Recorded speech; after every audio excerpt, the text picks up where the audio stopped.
ابھی ابھی معلوم ہوا ہے کہ وزیر اطلاعات پنجاب عظمی بخاری نے کہا ہے کہ پنجاب کابینہ نے تحریک لبیک پاکستان پر پابندی کی منظوری دے دی ہے اور پابندی کی سمری وفاقی حکومت کو بھی ارسال کر دی گئی ہے۔ انہوں نے واضح کیا کہ صوبائی حکومت نے کسی مسجد یا مدرسے سے متعلق کوئی فیصلہ نہیں کیا، بلکہ کارروائی ایک تشدد پسند گروہ کے خلاف ہے، مذہبی جماعت یا عقیدے کے خلاف نہیں۔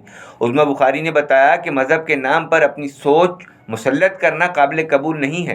پاکستان میں کچھ عرصے سے انتہا پسندی کا رجحان خطرناک حد تک بڑھ چکا ہے۔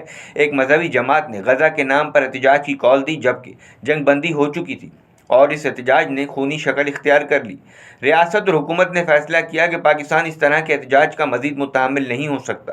حکومت پیکا ایکٹ کے تحت نفرت انگیز مواد پھیلانے والوں کے خلاف بھی کارروائی کرے گی۔